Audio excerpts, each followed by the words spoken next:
All right, welcome to another Sports Ball with Palmer episode. Tonight, I am going to be previewing the Missouri Tigers and Nebraska Cornhuskers Week 1 matchups. And I will also, on this episode, preview the other Thursday night games and Friday night games and be making my picks. So, with that, Week 1, I will start with Mizzou. I'm going to say it. MIZ. Can I get a ZOU in the comments? Because, I'm excited. Week 1 is finally here. Game week is finally here. So I'm ready. Game week is here. K State played last week, was pumped for that. But, Mizzou is my number one team. So game week is finally here. College football is back. So let's go. I'm ready. They will be taking on Central Arkansas Thursday at 6:30. It'll be on SEC Network. Um, like this should be a win. This is a game Mizzou should win and win absolute handily. Bo Pribula. I'm pretty sure I'm saying the last name right. I've been practicing, but I'm pretty. I'm pretty sure it's Pribula. I have heard different ones, like different pronunciations, but I'm pretty sure it's Probulia. Bo Probulia. Sorry, Bo, if I mispronounced your name. I apologize. But I'm pretty sure that's how you say his last name. Has been named the starting quarterback. Now, granted, Sam Horn is going to play in this game as well, but I'm okay with that. This is the kind of game for that. Now, if we were playing, Mizzou will be playing Kansas next week to reignite the border war back in football. They've been playing in basketball the last several years, but now it's actually back in football. If they were playing Kansas week 1 and they were trying to play two quarterbacks, I'd be a little worried because, okay, but I think part of this is Drink playing mind games with Kansas. And part of why I'm okay is, again, this is Central Arkansas. This is a team you should win by, 3-4 touchdowns. So Sam Horn getting into this game, yeah, I would expect him to get into this game because you're blowing them out. So, okay, well, you don't want to get Bo hurt. So bring in Sam Horn. And even, I feel like I can't remember even the third string quarterback should get some playing time. Like the backups, second and third stringers should be getting significant playing time in this game. Now, and I think it's huge the fact that they're naming Bo because Bo gives you a little bit more upside, especially with his legs. And I loved Brady Cook, and especially everything he did for this school the last 2-3 seasons. Forever thankful for Brady Cook. But Bo's a little bit better, and even Sam is a little bit better. But Bo gives you more of that dual threat with his legs to be able, obviously, not just extend plays, but take off and run and get down the field and pick up yards in the running game.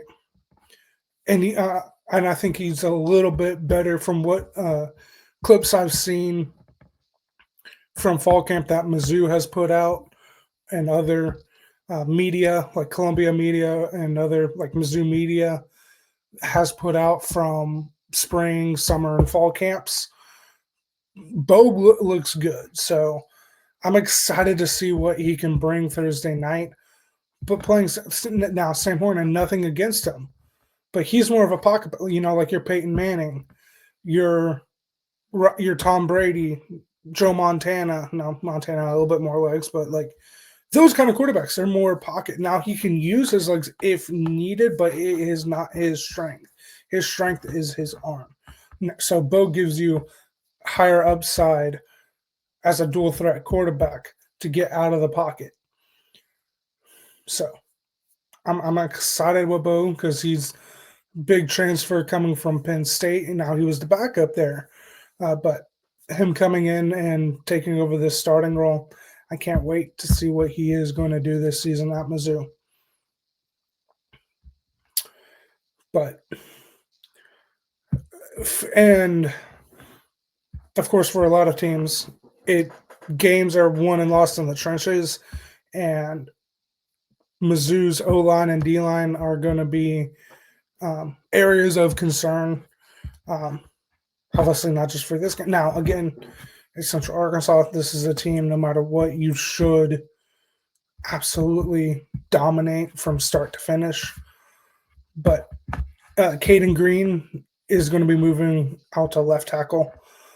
But that was his position in high school, so he's kind of moving. And I mean, I know he was the left guard last year, so now he's moving out to tackle, but that was his position in high school and what he played at Oklahoma before transferring to Missouri last season. So I think that helps because now you can plug in some of those other guys in their more natural position. But this defense, once again, is going to be, and I'm not saying the offense is horrible, but, and I'm not taking too much because, like, you got good receivers that obviously didn't have the completely have the opportunity that are now going to have that opportunity this year. All of Joshua Manning, Marquise Johnson, Brett Norfleet. Hopefully, I mean, he's a tight end, but hopefully he's healthy for the entire season because he is one of the elite tight ends in college football. But obviously, you're losing Brady Cook. You're losing Luther Burden. You're losing Theo Weiss. You lost, I should say, you lost. Not losing, like you lost them. But it gives opportunities for other guys to make their name. But the defense, absolutely, and especially that secondary and linebackers is the strength of that defense. And this defense is going to be really good once again for Mizzou. They're probably going to be carrying this team a lot at times, at least through the first part of the season until the offense can find their groove, find their rhythm with all these new pieces coming in. But Thursday, absolutely. I mean, it should be a win. I'm going to pick it as a win. I'll say, usually I don't like giving out scores because it's a little bit, but now next week I'm giving a score.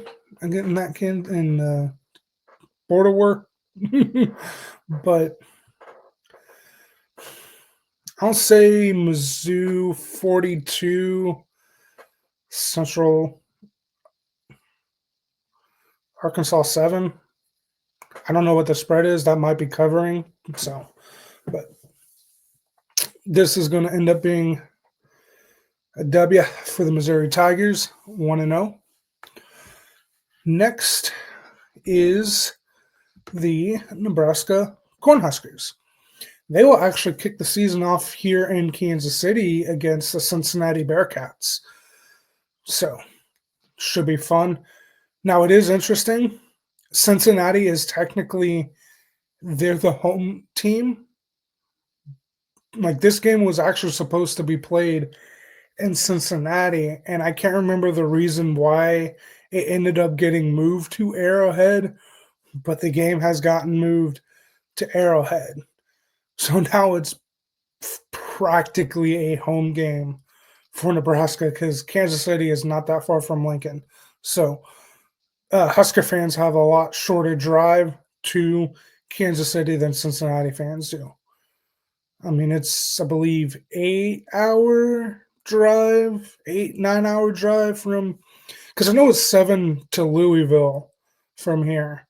And then I think it's like another hour and a half from Louisville to Cincinnati. So I'll say probably about 8. So yeah, I mean, it's only a couple hour drive to Lincoln. So it's going to be CRA because both teams have red as either primary or Huskers for sure primary. But Cincinnati, I think secondary because it's mostly black. So you'll probably see more Cincinnati fans wearing black to stand out for what Cincinnati fans are going to be at this game. But this should be a fun one. They'll be playing Thursday as well at 8 o'clock, which kind of interesting that this is an 8 p.m. kick. I would have thought this would be a 6:30 or 7:30 kickoff, but it's actually an 8 p.m. kickoff, so be a little bit of a later game than the Mizzou game, but I'm ready. Dylan Raiola enters his junior season. So just like Avery, let's see if he can continue progressing. Now, Nebraska hiring Dana Holgerson last year for the last, it was like 3 games, including the bowl. So 4 games. He was actually their OC. And you saw Nebraska's offense improve down in those games. So now you're going to have him for an entire season. Obviously, you had him for an entire off season. And he has coached some really good quarterbacks. I mean, Geno Smith at West Virginia. What's his name? I'm blanking. He beat Texas. Can he? No, I can't remember. I can't think of his name, but he's coached some really good quarterbacks in college and helped guys improve their game. So hopefully Dylan Raiola can take that step this year.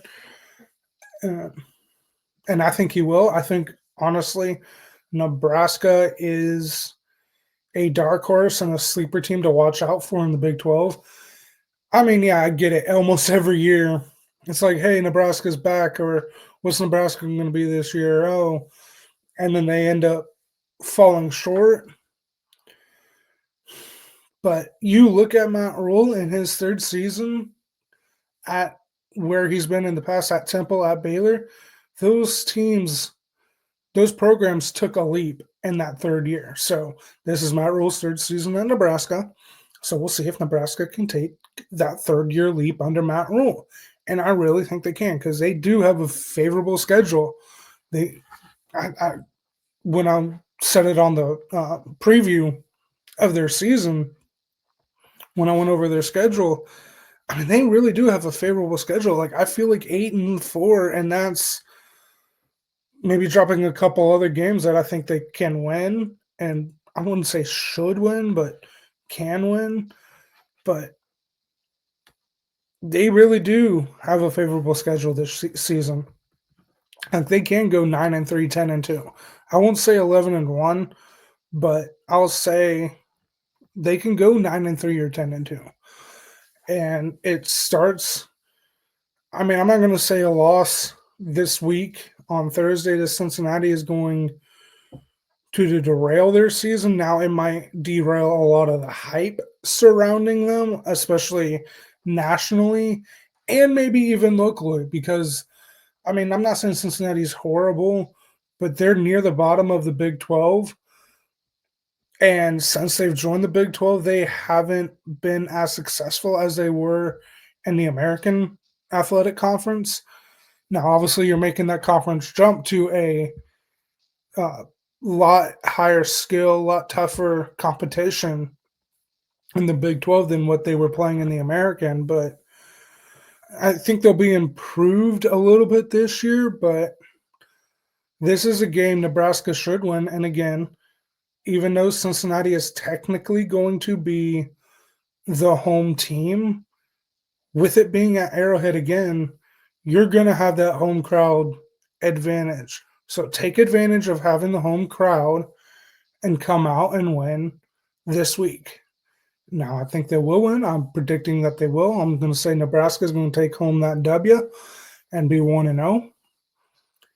So the defense, again, just like Mizzou, is the strength of this team. Now, they lost some guys to whether the transfer portal or NFL draft or just graduation in general. So it'll be interesting how they replace those guys. Now, they brought in some good people from the transfer portal. I mean, one guy that sticks out that was at Mizzou a year ago Williams Winery. So he transferred from Missouri to Nebraska, and that was honestly a really big get for Nebraska.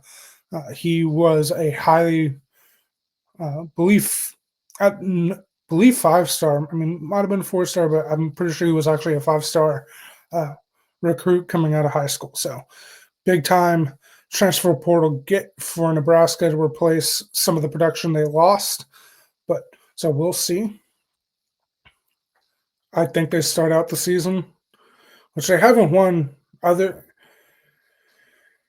I mean, I think it's a little bit critical because there's been times where they haven't come out week one and won against sometimes inferior competition. So, and I would say Cincinnati is inferior competition. So, but I think they will come out of the gate strong, win week one, and I think they'll win comfortably.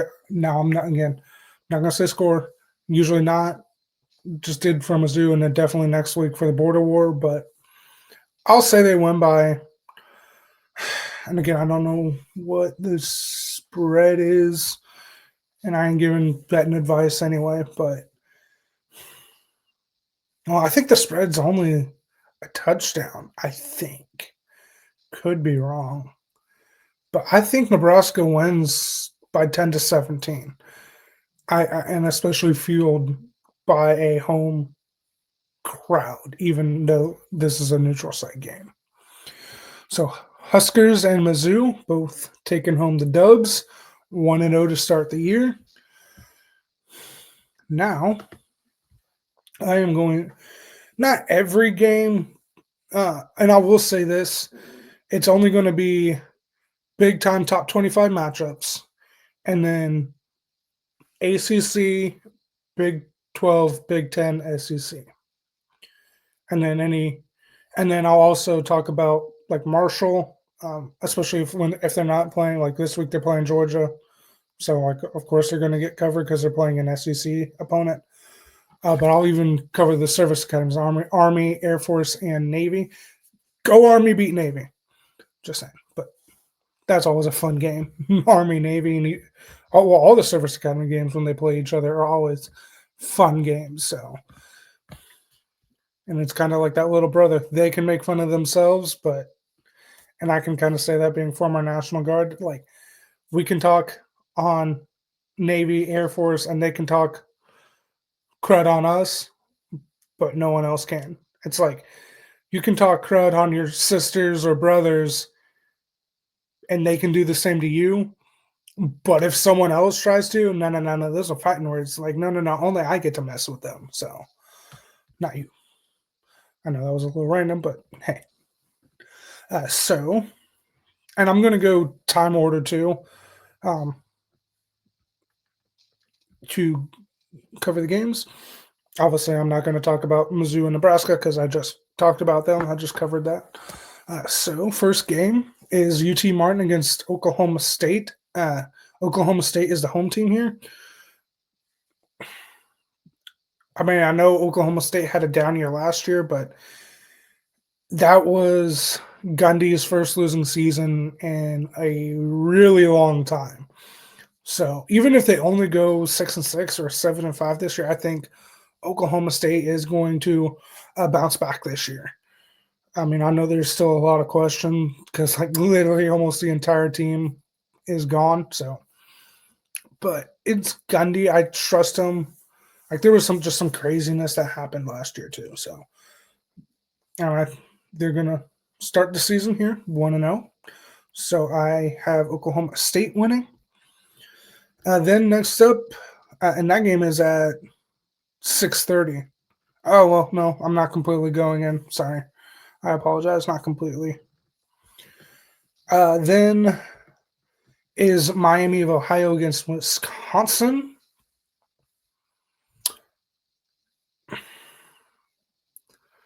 I think the Badgers are in for another rough season in Madison, but they'll win this game. They'll go 1-0 to start the year.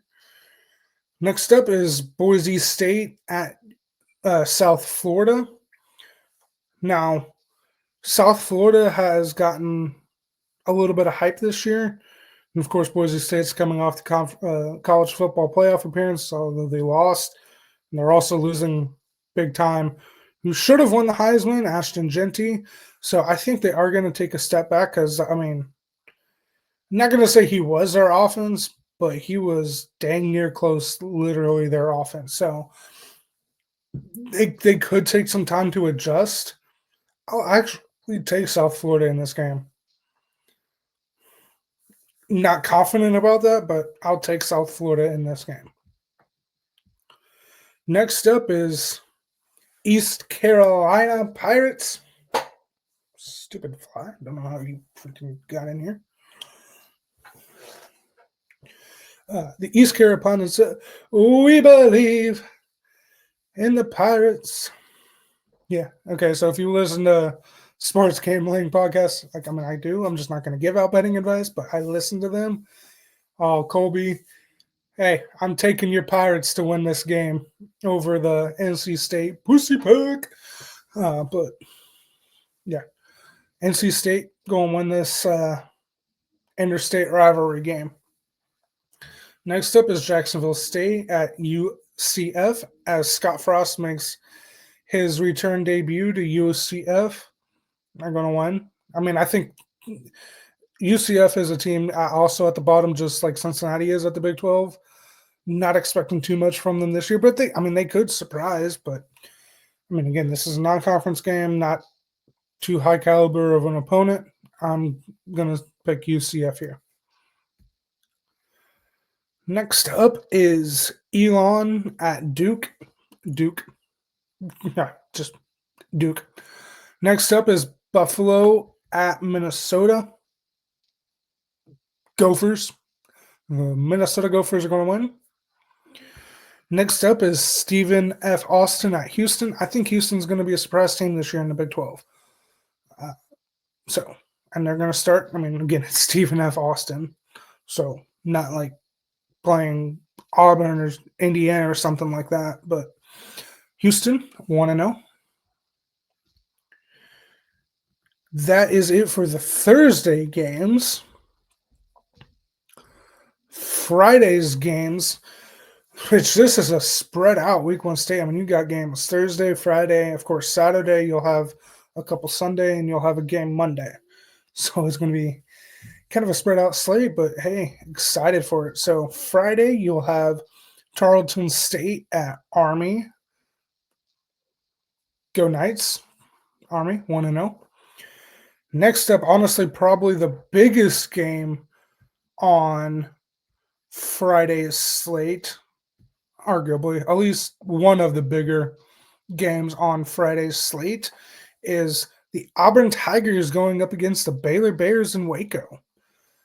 I think it's going to be a fun, interesting game because Auburn has been down, so we'll see if they can kind of bounce back. Baylor is one of the favorites to win the Big 12 and go to Arlington. I'm going to pick Baylor. I mean, Baylor at home is really good, though. But like that is a really tough place to play at Waco at Baylor. So I'm going to take the Baylor Bears 1-0. Then you got Western Michigan going up against little brother Sparty. But I'll take Sparty. I mean, one of probably their few, probably 5 to 6 wins, 4 to 6 wins this year. Next up is Kennesaw State at Wake Forest. I'll take Wake Forest. Demon Deeks, 1-0. Next up is Western Illinois at Illinois. I'll take Illinois. Next up is Wagner against Kansas. Now, Kansas played week 0, so this is technically their second game of the season. I'll take them. I'll take whoever they are to be 2-0. Kansas, right? Did I say? Okay. Just double checking. I think Kansas. Could be wrong, but I mean, yeah. Next up, I think this is I'll say this is the second. So I'd say really only 2 bigger games on Friday, and this is the second one. Is Georgia Tech at Colorado. I'm gonna could take the Jackets, the Yellow Jackets, the Georgia Tech Yellow Jackets to go in and beat them Colorado Buffaloes. I mean, I know Colorado is a tough place to play, especially at the because you're playing at altitude. But I think this is the year Georgia Tech. Now I know, and I'm being stereotypical. Like truly, I feel like the ACC is top heavy. I mean, it's Clemson and Miami, and there's a gap. But then you have like Louisville. I'm out on Florida State, but you kind of have like Florida State there in the mix. Georgia Tech is one of them. Virginia Tech, even North Carolina, and even kind of Duke are they're fighting in the middle of the pack to kind of potentially like say if it isn't Miami and Clemson playing each other in the ACC championship game, that they're one of the teams playing in the ACC championship game, and maybe even potentially. Now, I don't think the ACC is going to get more than two, but potentially, depending on how things play out in the Big Ten, the SEC, and the Big 12, to potentially have a third team and be that third team. And I think Georgia Tech is going to be in that mix, and it's going to start Friday night as they go into Colorado and go into Boulder and beat the Buffs. So that is it for uh, basically part one of called Week One College Football Preview. Uh, I will preview, and it's going to be like this one, where I'm just going to lump all these 3 days together. The Saturday's games, and then there's only two, Sunday and Monday.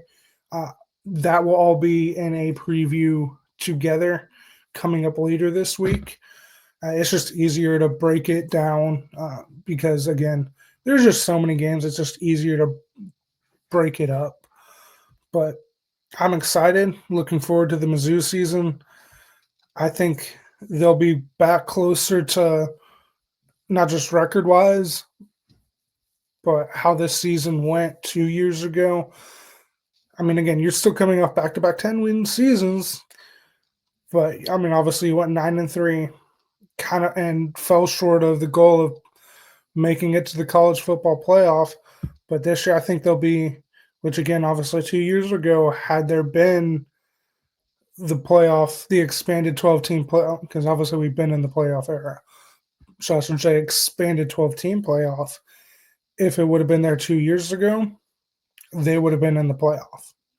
So hopefully this year they can get back to that and actually make the playoff. And if they make the playoff, I mean, obviously, do I want them to win it all?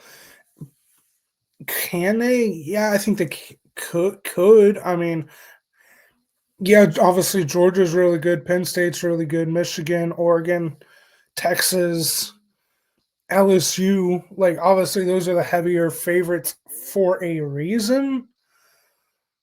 But as we saw last year with whoever that school that one was, with it being expanded, like if you get hot at the right time, you can win it all. You can go on a run and win it all. So could we see a Mizzou do that? Could we even see a Nebraska do that? Could we see a Texas Tech do that? I'm just trying to think of teams that aren't like the super heavy. Yeah, I mean, an Ole Miss because they're not like a super heavy favorite. Like an Ole Miss do that.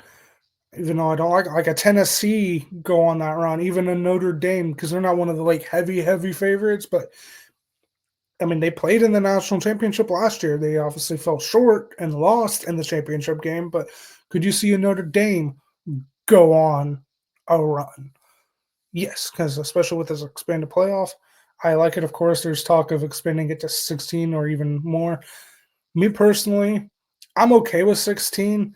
Obviously, I don't want them to keep expanding it because then at that point you're gonna see like 8-4, 7-5 teams get in, and I don't like that. I want it to keep where you have to be, you know, Obviously, if you go to 16, you're going to see 9-3 teams, but I want to see like no worse than teams that are 9-3 get in.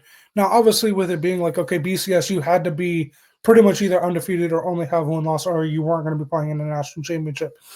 Even in the 4 team, you still pretty much had to be undefeated or one loss. I, well, we did have a handful, but at no worse 2 losses. So, and even with the 12 team, like, could you? Obviously, there was, the only one that was Clemson, but that's because they won the ACC championship and got the automatic bid. So, depending on how things shake out, could we see 9-3 teams get in even under the 12-team format? I believe so, but for sure under the 16. I don't think they should expand further than 16. Uh, just because, again, you could see 8-4, 7-5 teams, and I think you should still have to earn your way into with a good regular season record. But that is all for this episode. Thank you for watching. Thank you for listening.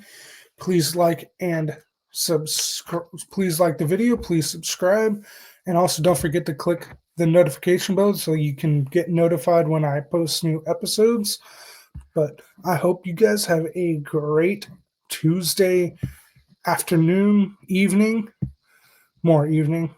But thank you. And go Tigers, MIZ.